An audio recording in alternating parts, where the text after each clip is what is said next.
Guys আজকে আমি তোমাদেরকে আমার কিছু গাছের ভিডিও দেখাবো। মানে শীতকালে সেরকম কিছু গাছ বসাইনি, কারণ কি গাছ বসালেই অনেক খাটনি হয়। এই গাছটারই বড় গাছ হচ্ছে এইটা, এরকমভাবে ফুল হয়, মানে এরকম পুরো একটা গাছ থাকবে, এরকম নিচ দিয়ে লম্বা করে উঠে ওপরে এরকম কুড়ি হবে, অনেক কুড়ি হয়, প্রচুর ঝাঁক হয়ে লঙ্কার মতো লাগে পুরো দেখতে। এটাও পুরো মানে রেড হয়ে ফোটে, পুরো ঝাঁক হয়ে। আগে না আমাদের ছাদে প্রচুর ফুল হতো, মানে বলার মতো না, কিন্তু এখন আর সেরকম খাটাখাটনির জন্য গাছ বসানো, গাছের প্রতি প্রচুর খাটতে হয়, সেটা আমারও টাইম হয় না আর আমার মায়েরও হয় না। তো দেখো এখন আমাদের বাড়িতে অল্প গাছই রয়েছে, আমি সেগুলোই তোমাদের সাথে শেয়ার করছি। আর এই গাছগুলো না নিচে এরকমভাবে মানে একটা করে এরকম গাছ হয়ে যায়, একটা বলতে অনেক কটাও একসাথে হয়।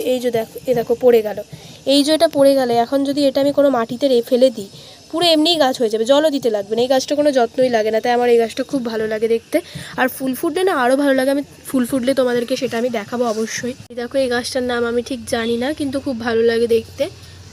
গাছটা তো নিশ্চয়ই তোমরা সবাই চেনো।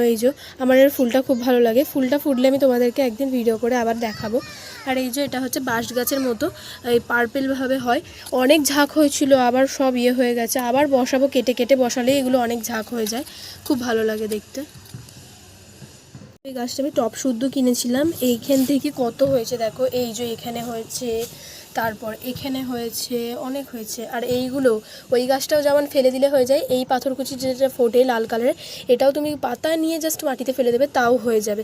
তোমরা যদি কেউ বসাতে চাও তো আমার বাড়িতে চলে আসো, আমি পাতা দিয়ে দেবো তোমাদেরকে, পাতা কেন ডাল শুদ্ধ ভেঙে দেবো, তাও তোমাদের দিয়ে দেবো। সব গাছগুলো তোমাদের কেমন লাগলো তোমরা কমেন্টে অবশ্যই আমাকে জানিও, আর ভালো লাগলে একটা লাইক, কমেন্ট, শেয়ার আর সাবস্ক্রাইব করে দিও। দেখা হচ্ছে নেক্সট কোনো ভিডিওতে, ততক্ষণের জন্য টাটা।